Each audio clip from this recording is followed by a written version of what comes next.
कागजों में ही सिमट कर रह गई स्मार्ट सिटी धर्मशाला 10 सालों में नहीं हो पाया कचरे का समाधान। धर्मशाला वासियों के लिए सरदर्द बनी सीवरेज की समस्या। स्मार्ट सिटी के अधूरे कार्य से धर्मशाला वासी परेशान। भारत सरकार के स्मार्ट सिटी मिशन के तहत 100 स्मार्ट शहरों में शामिल हुई धर्मशाला अभी तक स्मार्ट नहीं बन पाई है। धर्मशाला शहरों में ना तो वाईफाई की सुविधा है, ना ही कचरे का समाधान और ना ही शौचालय की व्यवस्था हो पाई है। कहने को तो धर्मशाला स्मार्ट सिटी, लेकिन स्मार्ट सिटी के अधूरे कार्य से आम जन परेशान है। आपको बता दें कि 2015 में धर्मशाला को स्मार्ट सिटी के तहत चुना गया था। वर्तमान की बात करें तो आज 10 साल का समय बीत चुका है, लेकिन धर्मशाला शहर वासियों को 10 सुविधा भी नहीं मिल पाई है। अब ऐसे में ये कह पाना बिल्कुल भी गलत नहीं होगा कि स्मार्ट सिटी मात्र कागजों में ही सीमित कर रह गई है। स्मार्ट सिटी धर्मशाला में करोड़ों के प्रोजेक्ट चल रहे हैं। अब ऐसे में उन करोड़ों प्रोजेक्ट का धर्मशाला वासियों को क्या फायदा मिल रहा है, इसकी पुष्टि भी नहीं है। वास्तव में धौलाधार की हसीन वादियों में बसे खूबसूरत शहर धर्मशाला हर किसी की पसंद है, लेकिन हकीकत ये है कि धर्मशाला की डंपिंग साइट व पार्किंग की समस्या धर्मशाला की खूबसूरती को दागदार करती है।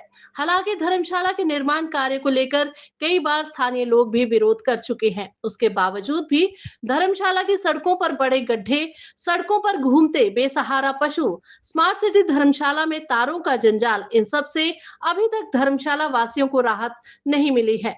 यही वजह है कि खूबसूरत धर्मशाला अभी तक पूरी तरह से स्मार्ट सिटी नहीं बन पाई है। सड़कों पर घूमते बेसहारा पशु, स्मार्ट सिटी धर्मशाला की सड़कों पर आए दिन कोई ना कोई सड़क हादसा होता रहता है। इसका मुख्य कारण बेसहारा सड़कों पर घूमते पशु हैं। हालांकि इन पशुओं को नगर निगम को सदनों में रखने का प्रबंध करता है, लेकिन सड़कों पर अभी भी बेसहारा पशुओं का हजूम देखने को मिल रहा है। स्मार्ट सिटी के अधिकारियों की बात करें तो वे अपनी तरफ से हर कार्य करने का हवाला देता है, लेकिन धरातल पर तस्वीर कुछ और ही बयां कर रही है। खूबसूरत धर्मशाला की टूटी सड़कें, अक्सर ये कहा जाता है कि अच्छी सड़कें उस शहर की सुविधाओं को बयां करती हैं, लेकिन धर्मशाला की सड़कों की बात करें तो धर्मकोट से गलू का मार्ग कई सालों से खराब स्थिति में है, जिससे विकास के दावों पर सवाल उठते हैं। टूटी सड़कों के कारण लोगों को आने जाने में भारी दिक्कतों का सामना करना पड़ता है। वहीं धर्मशाला के सुंदर दृश्य के बावजूद खराब सड़कें पर्यटकों के अनुभव को खराब कर रही हैं। हालांकि पिछले साल हुई बरसात के कारण क्षतिग्रस्त हुई सड़कों को अभी तक नहीं सुधारा गया है। यही कारण है कि धर्मशाला के पर्यटन कारोबार को भी बहुत बड़ा नुकसान झेलना पड़ रहा है। धर्मशाला में डंपिंग साइट बनी सरदर्द।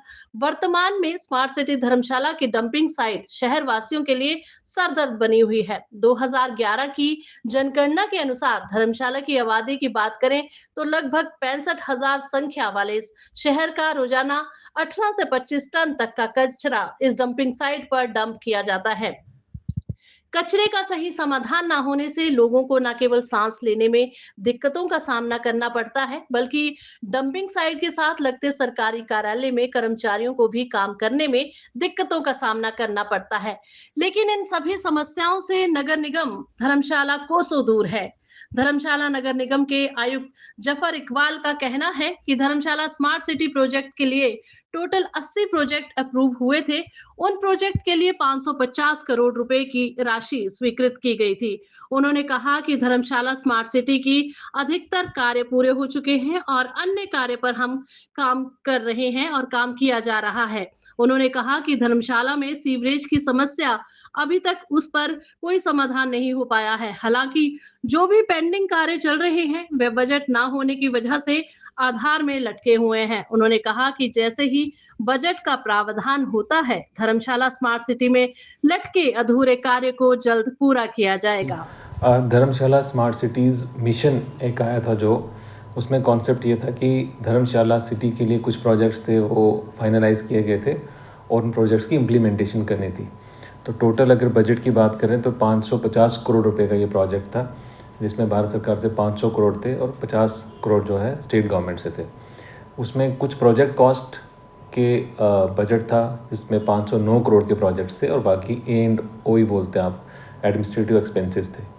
तो इसमें टोटल 80 प्रोजेक्ट्स थे जो इन्विजन किए गए थे। उस 80 प्रोजेक्ट्स में से 80 प्रोजेक्ट्स में से 46 प्रोजेक्ट्स थे जो धर्मशाला स्मार्ट सिटी लिमिटेड ने एग्जीक्यूट करने थे, 11 प्रोजेक्ट कॉन्वर्जेंस में होने थे अलग अलग डिपार्टमेंट्स के साथ मिलके, और 23 प्रोजेक्ट जो है वो लाइन डिपार्टमेंट्स जैसे IPH हो गया, जल शक्ति विभाग जिनको बोलते हैं, इलेक्ट्रिसिटी डिपार्टमेंट हो गया, फॉरेस्ट डिपार्टमेंट हो गया, PWD डिपार्टमेंट हो गया, इन डिपार्टमेंट के साथ मिलके करने थे। तो आज की डेट में अगर कंप्लीशन की बात करें तो कन्वर्जेंस प्रोजेक्ट सारे हमारे 11 में से 11 कंप्लीट हैं। जो लाइन डिपार्टमेंट्स में से सिर्फ 2 प्रोजेक्ट हमारे चले हैं, वो मार्च से पहले होपफुली हो जाएंगे। और जो स्मार्ट सिटी के अपने प्रोजेक्ट्स की बात करें तो उसमें भी सिर्फ 2 प्रोजेक्ट्स ऐसे हैं जो हमारे चल रहे हैं, और वो भी एक मार्च से पहले कंप्लीट हो जाएगा। और एक प्रोजेक्ट जहाँ पे साइट ऐसी थी जहाँ पे लैंडस्लाइड वगैरह होता था, तो वो मतलब मोस्ट प्रोबेबली जो है जुलाई तक जो है हमारा फिनिश हो जाएगा। सर, इसी के साथ धर्मशाला में कचरे की समस्या और आवारा पशु हो गए, उनकी समस्या जो है वो देखने को मिलती है।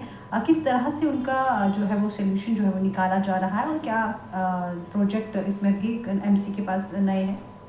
जी, कचरे का प्रबंधन जो है वो म्यूनसिपल कॉरपोरेशन धर्मशाला की रिस्पॉन्सिबिलिटी है। हम 100% कचरा जो शहर के अंदर प्रोड्यूस होता है उसको हम कलेक्ट करते हैं, उसको ट्रांसपोर्ट करते हैं, उसकी व्यवस्था हमारी बिल्कुल ठीक है। उसमें जो फिर लास्ट स्टेप जो प्रोसेसिंग का है वो हमारे यहाँ MRF हैं 2 जगहों पे, वहाँ पे प्रोसेसिंग चल रही है। बट अनफॉर्चुनेटली लास्ट टाइम पिछले साल जो हमारे यहाँ बारिश 4 महीने लगातार चलती रही, तो हमारे जो प्रोसेसिंग साइट्स हैं मेजरली जहाँ MRF है, तो वहाँ लैंडस्लाइड्स हुए और वहाँ जो एक विलम्ब क्रिएट हुआ, वो 4 महीने की भरपाई जो है हमारे यहाँ हमने अभी पीछे गवर्नमेंट ऑफ इंडिया में जो ड्रैप प्रोग्राम होता है उसमें भी उसमें एक्स्ट्रा फंड्स मांगे हैं, और कोशिश की जाएगी कि हमारे जो प्रोसेसिंग फैसिलिटी है ये हमारी अभी फंक्शनल हो गई है। अब उसमें जो परफॉर्मेंस है पर डे, वो हम कोशिश कर रहे हैं कि वो हमारे दोबारा उस लेवल तक आए कि ताकि सुचारू रूप से जो है वो चलाया जा सके। जहाँ तक आपके माध्यम से मैं ये बोलना चाहूँगा कि अभी जो वर्क इन पॉइंट है जो हमें और कोशिश करनी है, वो है जो सेग्रीगेशन एट सोर्स है, वो हमारा ऑलमोस्ट लाइक 60 to 70% होता है। पर अभी भी कई ऐसे जगहें हैं जहाँ लोग घरों में से कूड़ा अलग अलग नहीं देते। तो मेरे आपके माध्यम से धर्मशाला वासियों से अपील भी है कि हम IEC कैंपेन चलाने वाले हैं, और इस पर हम एक मिशन लॉन्च करने वाले हैं धर्मशाला के लिए कि स्वच्छ सर्वेक्षण की रैंकिंग में, जिसमें से सारे पैरामीटर्स आते हैं, उसमें हम टॉप 100 अपनी कैटेगरी में अचीव करके दिखाएंगे। जैसे कि 2024 की बात करें तो हम पूरे इंडिया में अपनी कैटेगरी में 3000 कुछ रैंक था हमारा। एक साल के अंदर हमने इतनी इम्प्रूवमेंट की, हम 400 कुछ रैंक पे आए। और गवर्नमेंट ऑफ हिमाचल प्रदेश के हिसाब से देखें तो हिमाचल में 37 रैंक था हमारा, वहाँ से हम 8वें रैंक पे आए थे एक साल के अंदर। तो हमारी सोच है कि इस बार जो हमारे जो आप बोलोगे कि जो स्कोप फॉर इम्प्रूवमेंट है उसको हम करें और रैंकिंग में और भी ऊपर आए। जहाँ तक उसके अलावा आपका बाकी एमिनिटीज़ की बात करें तो स्ट्रीट लाइट्स की बात करते हैं, तो धर्मशाला के अंदर आज की डेट में 7000 के अराउंड स्ट्रीट लाइट्स हैं जो लग चुकी हैं और रनिंग हैं। कई एरियाज़ हमारे ऐसे हैं जहाँ अभी भी और स्ट्रीट लाइट्स की ज़रूरत है, तो उसका हम धर्मशाला म्यूनसिपल कॉरपोरेशन ने एक सप्लीमेंट्री बजट, एक एस्टीमेट बनाया है, और इस बजट में हम उसके लिए जो है फंड्स का प्रावधान करेंगे ताकि जो हमारे एरियाज़ बाकी रह गए हैं वो भी हम अच्छे से कवर करें।